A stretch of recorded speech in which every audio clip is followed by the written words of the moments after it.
अस्सलाम वालेकुम जी दोस्तों, कैसे हैं आप लोग। उम्मीद है कि आप खैरियत से होंगे। आज मैं जिस टॉपिक पे बात करने जा रहा हूँ, मुझे बड़ा सोचो विचार के बाद मैंने सोचा कि नहीं, मुझे बात करनी चाहिए। मैं खौफज़दा था कि शायद मुझ पे तनकीद शुरू हो जाएगी, लोग क्रिटिसाइज़ करेंगे कि यार ये आप कैसी बातें कर रहे हैं। लेकिन चूँकि माशरती मसला है और हमने माशरती मसाइल पे ही बात करने के लिए चैनल बनाया है, तो आपने खुले दिल से मेरी बात को सुनना है। और हाँ, फिर भी मेरे से इख्तलाफ हो सकता है आपका, तो कोई इशू नहीं, कोई बात नहीं। आप इख्तलाफ करने का हक़ रखते हैं, मुझे बताएं, मुझे गाइड करें। अगर मैं गलत हूँ तो मैं अपनी इस्लाह कर लूँगा। तो टॉपिक की तरफ आते हैं। मैं एक वो सिलसिला है उसके साथ जुड़ा हुआ हूँ जिसमें बेवा ख़वातीन का हर माहाना बेस पे जो है ना, उनको राशन या कुछ ना कुछ ख़र्चा वगैरह पहुँचाया जाता है और वो डोर टू डोर किया जाता है। सबसे पहले तो मैं उन लोगों के लिए, उस भाई के लिए दुआ गो हूँ उनके लिए कि जो ये काम कर रहे हैं। आप भी दुआ करें, अल्लाह ताला उनको अजर दे। और अब हम अपने टॉपिक की तरफ आते हैं।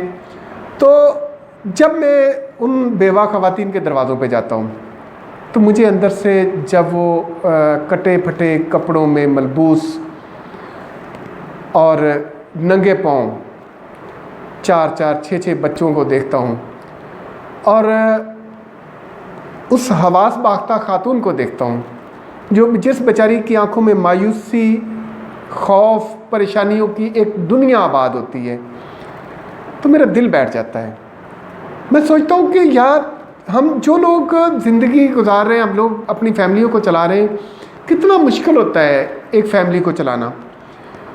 ये बेचारी कैसे चलाती होगी इस फैमिली को, जब भरी दुनिया में एक अच्छी ज़िंदगी गुजारते हुए अचानक से उनकी छत उठ गई, अचानक से उनका साया खो गया। अब इस चिलचिलाती धूप में वो बेचारी कैसे अपने बच्चों को साया प्रोवाइड कर रही है, उसका दुख सिर्फ वही समझ सकते हैं। मैं एक छोटी सी एग्जांपल देता हूँ कि एक खातून के दरवाज़े पे हम पहुँचे तो घर में एकदम से बहुत संजीदा सी खामोशी थी। तो मैंने पूछा, बाजी क्या हुआ? वो कहने लगी कि आज हमने नाश्ता नहीं किया, आज मुझे किसी ने उधार भी दूध नहीं दिया सुबह नाश्ते के लिए। इन हालात में वो बेचारी कैसे उन बच्चों की तरबियत करती हैं, कैसे उनको पालती हैं, और फिर वहाँ पे तरबियत में बिगाड़ भी आते हैं। और हम लोग वहाँ पे उंगली उठा देते हैं उस औरत पे, उन बच्चों पे कि जिसकी किसी ने तरबियत नहीं की। आपको पता है असल मुजरम कौन है? असल मुजरम हम लोग हैं। ये माशरा असल मुजरम है, वो खातून नहीं। वो तो बेचारी अपने हिस्से से कहीं ज़्यादा लड़ रही है।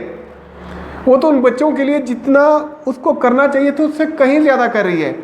हम लोग सोया हुआ माशरा, और जब हम उठते हैं तो उठ के हम उस पर उंगली उठा देते हैं, उन बच्चों पे उंगली उठा देते हैं। इनमें ये बिगाड़ आ गया। आज इस बिगाड़ की इस्लाह का एक आइडिया मेरे पास है, वो मैं आप लोगों से शेयर करना चाह रहा हूँ। हमारे माशरे में एक तो पिसा हुआ तबका ये है, और दूसरा एक और मजलूम तबका भी है। हम इन दोनों को जोड़ने का प्लान लेके आया हूँ मैं, और वो तबका है हमारे वो बुज़ुर्ग जो 50 साल के बाद जिनकी शरीके हयात इस दुनिया से चली गई। अब वो बेचारे तन्हाई का शिकार हो जाते हैं। घर में बहुएं हैं तो अपने बच्चों में उलझी हुई हैं, उनके पास टाइम नहीं है उसको टाइम पे कपड़े धो के देने का, उसको खाना टाइम पे देने का, या प्रॉपर उस तरह। ये वो शख्स होते हैं जिन्होंने एक भरपूर ज़िंदगी गुजारी होती है, और पूरा घर, पूरी फैमिली इनको प्रोटोकॉल देती है। और एक वक्त आता है कि इनके घर में सुनने वाला कोई नहीं होता, बच्ची अपने घरों में चली जाती हैं, बेटे कामों में उलझे हुए हैं, बहुओं के पास टाइम नहीं है, और वो तन्हाई का शिकार हो जाते हैं। और यही वजह है कि वो बेचारे फिर जल्दी इस दुनिया से चले जाते हैं। और अगर हम उन बुज़ुर्गों को इन फैमिलियों के साथ जोड़ दें एक जायज़ तरीके से, एक सुन्नत तरीके से, कि उनका अगर कोई ख्वाहिशमंद बेवा हो तो इन बुज़ुर्गों के साथ उनके निकाह हो जाएं। और ये बुज़ुर्ग माशाल्लाह इन्होंने एक भरपूर ज़िंदगी गुजारी होती है, पैसा होता है इनके पास, वसाइल होते हैं, इनकी बात माशरे में सुनी जाती है। और अगर इनको जोड़ देंगे तो ये उस तन्हाई के अजाब से निकल आएंगे। इन्होंने क्या करना है? हाँ, जो औलाद होती है, जो बुज़ुर्ग की पहली औलाद होती है, उसको बड़ा परेशानी होती है कि जी ये तो सारा पैसा उनको खिला देंगे, ये तो जायदाद उनको कहीं ना दे दें। तो भाई इसको पहले एक लीगल कार्रवाई, एक लीगल पेपर बना लिया जाए نکاح نامہ بھی ویسے اس کے لیے استعمال ہوتا ہے کہ جی ٹھیک ہے جو بزرگ کے نام پہ جائیداد ہے وہ مت دیں ان کو، بزرگ کے سارے وسائل ان کو نہ دیں، تھوڑے سے پیسے، تھوڑے سے وسائل جو وہ ویسے بھی زکوٰۃ کے نام پہ، عشر کے نام پہ، مدد کے نام پہ وہ لوگوں کو دیتے ہیں، وہ اس فیملی کو دینا شروع کر دیں گے تو وہ اس کو ان کا حق سمجھ کے جب دیں گے تو ان میں اعتماد پیدا ہوگا، اس عورت کو ایک سایہ مل جائے گا، ایک خامد کا سایہ، جس سے وہ بچوں کے مسائل، فیملی کے مسائل شیئر کر سکیں گی، ان بچوں کو ایک باغ کے نام کا سایہ مل جائے گا کہ ان کی تربیت میں جو بگاڑ آنے ہوتے ہیں وہ ان سے بچ جائیں گے، اور کل کو ان بچوں کی تربیت سے لے کے شادیوں تک کے مسائل چلو وہ کسی سے تو شیئر کر سکیں۔ اور یہ بزرگ ماشاءاللہ بڑے انہوں نے انرجیٹک لائف گزاری ہوتی ہے، یہ جو عام بندہ بھاگ دوڑ کر کے کام نہیں کر سکتا، ان کے ایک فون پہ وہ کام ہو جاتے ہیں، اور یہ بھی ایک بھرپور بقایا جو بھی زندگی اللہ نے دی ہے، یہ بھی ایک وہ بھرپور زندگی گزار سکتے ہیں، اور وہ فیملیاں بھی جو ہے وہ ایک عزت کے ساتھ، ایک وقار کے ساتھ اپنی زندگی کو آگے بڑھا سکتی ہیں۔ کچھ تھوڑی سی ان بزرگوں کی جو ان کو دی ہوئی مدد ہوگی، اور ایک بہت بڑی اخلاقی مدد جو ہوگی، وہ ان کی زندگیوں میں ایک بہت بہترین تبدیلی لا سکتی ہیں۔ اور ہاں ایک اور بات ہوتا یہ ہے کہ یہ خاص کر جو گورنمنٹ جاب والے لوگ ہوتے ہیں، جیسے وہ گئے ساتھ ہی ان کی پینشن بھی ختم ہو گئی، اور اگر آپ ان کو ان فیملیوں کے ساتھ جوڑ دیں تو کم از کم وہ جو خاتون ہے، کل کو وہ بزرگ اس دنیا سے چلے بھی جائیں تو ان کو یہ پنشن کا سہارا ان کی طرف شفٹ ہو جائے گا۔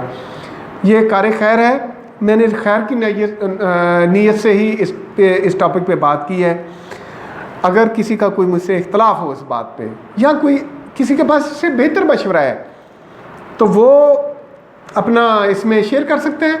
آپ شیئر کریں ہمارے ساتھ، آپ ہمیں کمنٹس کریں، ہمیں پتہ چلے گا کہ ہم کہاں غلطی کرتے ہیں، اور اگر آپ کے پاس اس سے بہتر کوئی سجیشن ہے ان فیملیز کے لیے تو پلیز وہ بھی دیں۔ ان کو جو لوگ میری بات سن رہے ہیں، میں سمجھتا ہوں یہ سینسیبل لوگ ہیں، ہم نے صرف باتیں نہیں کرنی، ہم نے صرف انگلیاں نہیں اٹھانی، ہم نے صرف بحث نہیں کرنی ہے، ہم نے مسائل کا حل نکالنا ہے۔ تو پلیز آئیں سب مل کے ان مسائل کا حل نکالیں، اور یہ کام جو میں نے بتایا ہے یہ وہ بزرگ بیچارے نہیں کر پائیں گے، وہ معاشرتی طور پہ دباؤ میں ہوتے ہیں، معاشرہ کہتا ہے کہ جی لو جی اب اس کو کیا شوق چڑھ گیا، چونکہ ہم ہمیشہ منفی اینگل سے دیکھتے ہیں چیزوں کو، کبھی بھی اس کا مثبت پہلو دیکھ ہی نہیں پاتے۔ بچے، انہیں پتہ ہوتا کہ بچے مجھے اب اجازت نہیں دیں گے اس طرح کا، اور اگر بچے ہی یہ کام کر دیں تو میں ان بچوں کو جو میری اس بات، جن کو یہ اپیل کرتی ہے، جن کو یہ میری بات سمجھ آ رہی ہے، میں ان کو خراج تحسین پیش کرتا ہوں، یہ عمل کرنے سے پہلے میں ان کو سلوٹ کرتا ہوں، اور میری دعا ہے ان بچوں کے لیے کہ اللہ تعالیٰ ان کو زندگی میں عروج نصیب کرے۔ باقی اگر میری یہ باتیں آپ کو پسند آئی ہیں تو پلیز وہی پھر فورس آئیں کہ پلیز اس کو شیئر کریں، لائک کریں، سبسکرائب کریں، اور بیل آئیکن کو پریس کر دیں تاکہ ہماری اگلی بات بھی آپ تک پہنچ سکے۔ بہت شکریہ، اپنا اور اپنوں کا خیال رکھیے۔